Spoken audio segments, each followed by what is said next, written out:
Assalamualaikum warahmatullahi wabarakatuh. Salam sejahtera buat kita semua. Berjumpa lagi di mata kuliah Geografi Pariwisata. Oke, untuk minggu ini topik yang akan kita bahas adalah terkait segmentasi wisatawan. Begini, pertanyaan pertama adalah apa kaitannya segmentasi wisatawan dengan geografi pariwisata? Jadi seperti di awal minggu lalu, di awal-awal pertemuan kita sudah kita bahas terkait bahwa pembahasan tentang geografi pariwisata itu tidak hanya melulu membahas hal-hal yang sifatnya eh, benda mati atau tumbuhan atau biosfer dan lain-lain, tapi juga masyarakat. Nah, di sini khususnya adalah wisatawan. Jadi kita lihat bagaimana segmentasi wisatawan dalam industri pariwisata itu seperti apa. Ya, yang pertama ada 3 dasar utama dalam penentuan segmentasi wisatawan. Yang pertama adalah segmentasi wisatawan berdasarkan geografis, yang kedua adalah segmentasi wisatawan berdasarkan demografis, dan yang ketiga segmentasi wisatawan berdasarkan psikografis. Apa itu wisatawan terkait geografis? Kita sudah bahas di awal ya. Kita ini melihat perbedaan wisatawan atau corak-corak wisatawan yang berasal dari wilayah tertentu atau negara tertentu atau kota tertentu. Terus dari tingkat daerah dengan kepadatan yang berbeda satu dengan yang lainnya, dan juga mungkin selanjutnya adalah iklim. Contohnya mungkin gini, kita bisa melihat kenapa misalnya di Bogor atau di Bandung itu banyak wisatawan-wisatawan mancanegara yang berasal dari Timur Tengah misalnya. Nah, ini kan bisa dilihat karena mungkin di sana juga kan kondisinya alamnya itu panas, maka cenderung buat datang ke tempat-tempat yang sifatnya sejuk. Lalu yang kedua adalah demografis. Demografis itu hubungannya dengan penduduk ya. Misalnya dari usianya, wisatawan yang berkunjung ke satu tempat, atau yang menggunakan travel agent misalnya, biasanya usia berapa aja, terus jenis kelaminnya apa, atau gendernya apa, lalu pekerjaannya itu apa sih. Dan yang terakhir adalah besaran pendapatan misalnya. Nah, ini masih ada yang lainnya. Jadi besaran pendapatan itu berapa biasanya yang menggunakan travel agent kita, atau yang berkunjung ke satu destinasi wisata. Ini nanti hubungannya terhadap bagaimana kalian kalau mau membuat suatu paket wisata, target pasar apa yang akan kalian sasar. Ini bergantung pada segmentasi wisatawan ini. Lalu yang terakhir itu segmentasi wisatawan berdasarkan psikografis. Nah, psikografis ini lebih cenderung ke apa ya? Ke inner beauty, bukan inner beauty, lebih ke kepribadian dari wisatawan, gaya hidup, minat wisatawan itu adalah psikografis. Oke, kita langsung masuk ke dalam segmentasi wisatawan berdasarkan psikografis ya. Ini akan kita bahas. Jadi, menurut Plok, nah dalam Pitana tahun 2005, ada tipologi wisatawan terbagi dalam 3 jenis. Yang pertama adalah alosentris, yang kedua adalah psikosentris, dan yang ketiga adalah midsentris. Ini tipe wisatawan secara sederhana, itu membagi wisatawan secara sederhana. Wisatawan dilihat masuk ke dalam 3 tipe ini. Nah, apa aja sih itu alosentris, psikosentris, dan midsentris? Oke, alosentris. Alosentris ini adalah jenis wisatawan yang keinginannya tuh untuk datang ke tempat-tempat yang baru diketahui. Nah, lebih bersifat petualangan. Terus ke tempat-tempat wisata yang masih minim fasilitas, tapi atraksi yang diberikan tuh sebanding. Nah, itu mereka sangat-sangat senang buat datang ke tempat seperti itu. Misalnya, contohnya kayak buat wisatawan yang mau kemah di Sempu misalnya, di Pulau Sempu, itu harus nyebrang laut dulu, terus harus hiking dulu sampai nanti dapat di satu laguna di tengah pulau. Nah, itu nikmatnya mereka bisa camping di sana. Jadi wisatawan jenis inilah wisatawan yang adventure, tujuannya adalah adventure. Lalu yang kedua, bukan lawan ya, tolak belakang dari wisatawan yang sifatnya alosentris itu adalah psikosentris. Nah, wisatawan jenis ini adalah wisatawan yang cenderung mengunjungi tempat wisata yang fasilitasnya sudah terpenuhi semua. Jadi nggak mau ribet.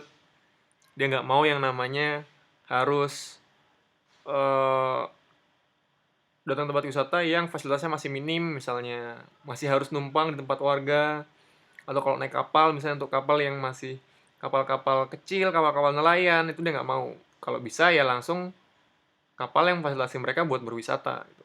Mau ke tempat-tempat dengan fasilitas yang sudah sangat terfasilitasi. Nah, ini kebalikan dari allosentris tadi. Jadi kalau allosentris lebih ke adventure, nah dia ini lebih yang kalau bisa minta difasilitasi maksimal. Nah, lalu yang ketiga ini mid-centris. Apa sih wisatawan mid-centris? Mid-centris adalah wisatawan yang dia posisinya tuh ada di antara wisatawan allosentris dan ada di antara wisatawan psikosentris. Jadi dia kalau diajak ke tempat wisata yang benar-benar adventure, benar-benar butuh extra effort atau tenaga lebih atau apa eh, ekstra extra effort lah. Jadi dia nggak mau ke tempat-tempat yang benar-benar harus bersusah-susah atau sangat-sangat minim sama fasilitas dia tidak mau. Dia mau ke tempat yang cenderung oke, bersusah-susah, oke, nggak apa-apa, at least ada fasilitas minimal yang ada di sana. Seperti itu.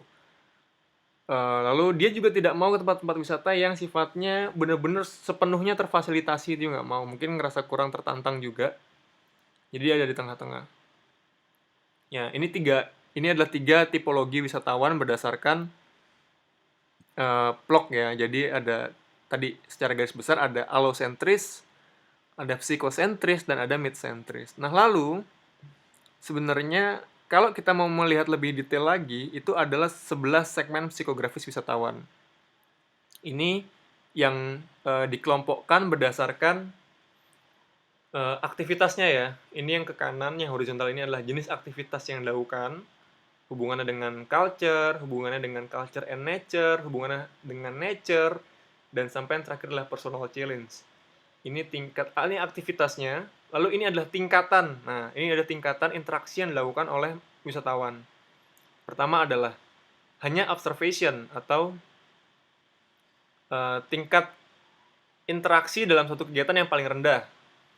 Lalu yang kedua adalah interaction. Ini mulai ada, kalau observasi ini hanya sekadar melihat-lihat, ambil foto, sudah cukup. Nah, interaksi ini wisatawan mulai mau tahu tuh, mulai bertanya, mulai pengen tahu apa sih yang ada di dalam suatu aktivitas. Nah, yang tingkatan paling akhir, ini yang paling dalam terlibat, itu total immersion. Jadi dia benar-benar terlibat secara penuh, benar-benar mau tahu, mau merasakan, mau kalau bisa terjun langsung ke dalam, misalnya membuat satu ke apa aksesoris atau wayangan, misalnya kita membuat satu wayang gitu. Nah, dia mau tahu, mau terjun gimana sih cara membuatnya, terus berasal dari bahan baku apa, filosofisnya bagaimana untuk membuat wayang dan lain-lain.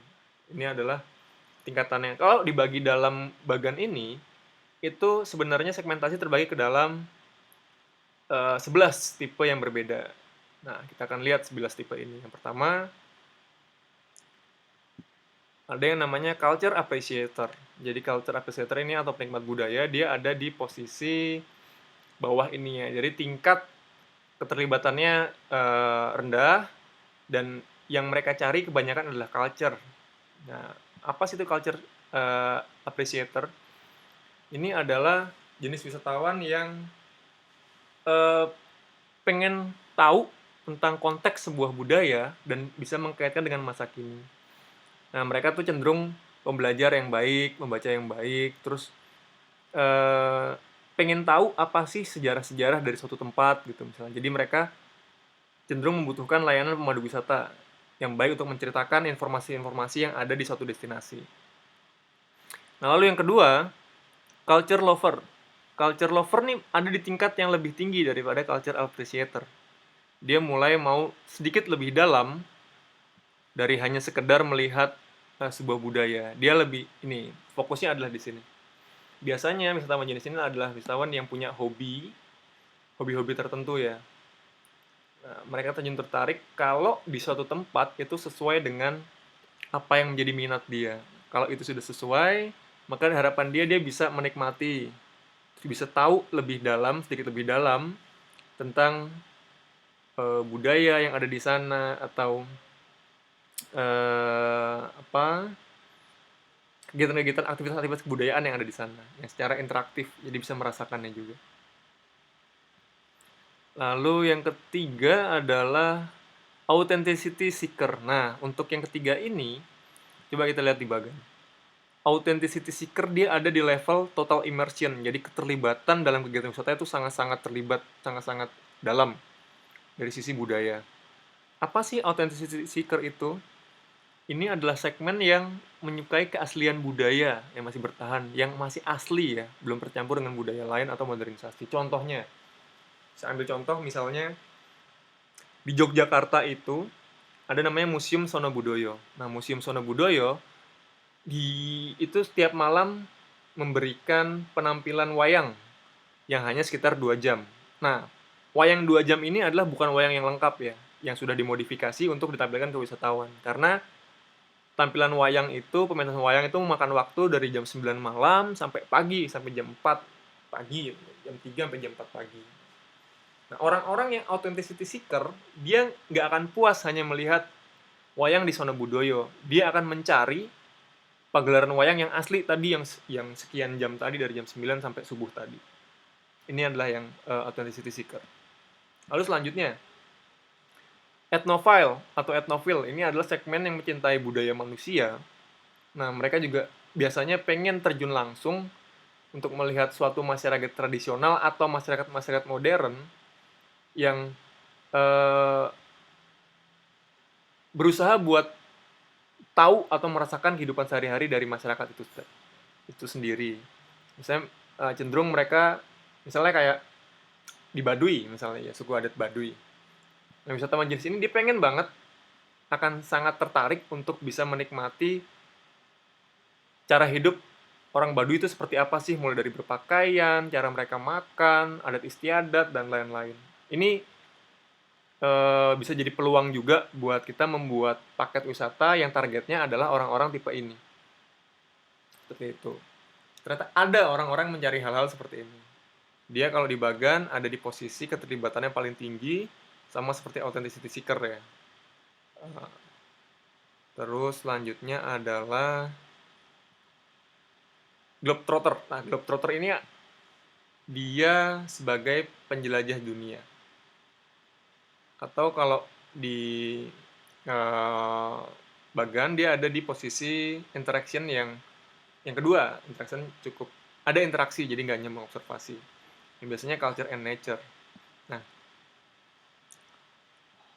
mereka adalah jenis wisatawan yang biasanya mencari pengetahuan pengetahuan baru tentang dunia. Jadi pokoknya mengunjungi tempat-tempat paling umum yang ada di suatu negara, tapi juga pengen juga berkunjung ke tempat-tempat yang tidak diketahui orang di belahan dunia lain. Ini adalah tipe dari Globetrotter.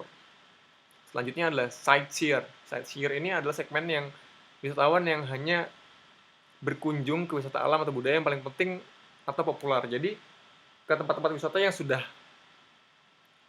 populer, yang sudah maju. Mereka biasanya hanya ingin mengobservasi ya. Jadi sightseer ini ya. Jadi hanya mengobservasi. Dia hanya melihat satu kegiatan budaya, menikmati satu kegiatan budaya yang tidak perlu sampai sampai mendalam, jadi cukup aja. Nah, berbeda dengan authenticity seeker tadi. Misalnya kalau contoh wisatawan sightseer ini, dia sangat senang dengan pentas wayang yang ada di Sono Budoyo yang hanya 2 jam tadi. Jadi nggak perlu berlama-lama nonton, atau dia juga senang dengan misalnya kecak di Uluwatu. Nah, tari kecak di Uluwatu yang dipersingkat, yang ada unsur-unsur entertainnya, bukan kecak yang asli ya. Ini adalah segmen-segmen yang sightseer. Lalu yang selanjutnya adalah nature appreciator. Ini atau bisa dibilang penikmat pemandangan alam. Mereka biasanya, nah kalau di level bagian ini dia ada di bagian observation ya, di bagian bawah. Jadi eh, yang memiliki keterkaitan atau memiliki interaksi dengan destinasinya yang paling minim. Yang biasanya lebih senang untuk ke nature atau ke alam. Dia lebih cenderung datang ke satu destinasi hanya menikmati atau berfotoria tanpa perlu tahu lebih dalam tentang destinasi itu sudah cukup buat mereka. Cenderungnya ya kalau nature appreciator berarti kan dia yang di kolom pecinta alam. Penikmat pemandangan alam. Jadi pokoknya foto-foto aja, menikmati aja sudah cukup buat mereka. Terus nature lover selanjutnya. Apa itu nature lover? Nature lover di sini kalau di bagan dia ada di posisi interaksi. Jadi dia datang ke suatu tempat, dia mau tahu kira-kira dia mulai berinteraksi. Dia menikmati pemandangan alam yang berbeda. Terus dia nggak peduli di situ ada yang daya wisata yang terkenal lain atau enggak. Pokoknya kalau ada wisata alam yang dari sisi bentukannya dia nilai itu cantik, nah dia pengen tahu tentang apa sih asal usulnya dan seperti apa kondisinya sebelum ini mungkin. Ini contoh yang lebih dalam. Jadi nggak hanya foto-foto sudah, tapi dia mau lebih tahu sedikit lebih dalam. Lalu yang ke-9 adalah wilderness seeker. Ini pencari alam liar. Dia biasanya levelnya sedikit lebih dalam ya dari yang tadi nature lover. Dia pengen rasanya datang ke tempat-tempat yang terpencil, belum tersentuh, masih murni. Terus apa namanya perbedaannya ini? Walaupun mereka mencari hal-hal yang belum tersentuh, mereka nggak melakukan yang sifatnya ekstrim. Misalnya, dia datang ke suatu gunung, oke, ada jalur yang sudah ditemukan, jalur baru, jalurnya bagus, pemandangannya bagus. Nah, dia pengen ke arah sana, tapi dia tidak mau untuk buka jalur baru, gitu. Harus nyari jalur baru tuh dia tidak mau.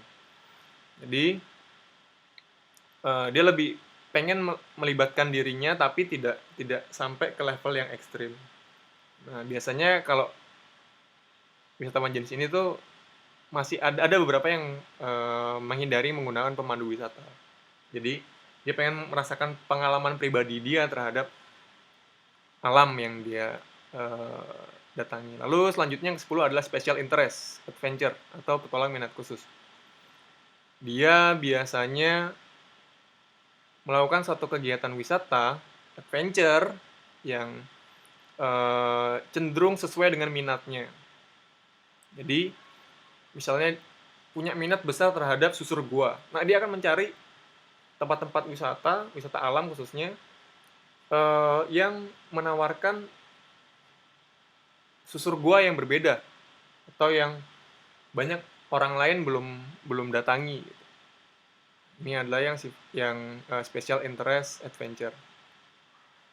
Lalu yang terakhir adalah extreme adventurer. Wisatawan jenis ini itu yang keterlibatan terhadap alamnya yang paling tinggi ya. Dia menyukai tantangan fisik yang sangat besar. Terus, nah tujuannya juga memperlihatkan status, kebanggaan. Jadi kalau bisa sampai satu tempat wisata yang butuh perjuangan lebih, extra effort, harus manjat dinding, harus merayap, susur gua ke dalam, tapi pas di akhir mendapat satu kenikmatan yang hebat terhadap daya tarik wisata yang didapat itu sangat-sangat memuaskan. Nah, itu dia menjadi suatu kebanggaan sendiri. Gitu. Ya, ini 11 pembagian tipologi wisatawan dari satu dan lainnya. Sama ya, yang mau harus digarisbawahi adalah gini yang perlu teman-teman pahami. Tiap-tiap wisatawan di sini itu bukanlah satu sama lainnya bukan yang terbaik atau yang terburuk. Misalnya wisatawan yang hanya observasi aja itu adalah wisatawan yang buruk. Tidak. Karena ini hubungannya sama minat mereka. Atau wisatawan yang benar-benar sampai extreme adventurer itu adalah wisatawan yang paling baik, yang paling oke. Enggak. Semua ada baik, ada buruknya. Jadi di sini adalah pembagian ini bukan untuk membedakan, oh wisatawan yang jenis ini, yang hanya observasi saja, itu wisatawan yang lebih buruk daripada wisatawan yang ini. Enggak, semuanya sifatnya sama. Hanya tipikalnya yang berbeda. Sama halnya dengan ini. 3 tipe wisatawan ini adalah bukan yang paling baik atau yang paling buruk, tapi hanya membedakan satu dengan lainnya. Oke, kira-kira itu saja untuk materi kita hari ini. Sampai ketemu lagi di pertemuan selanjutnya.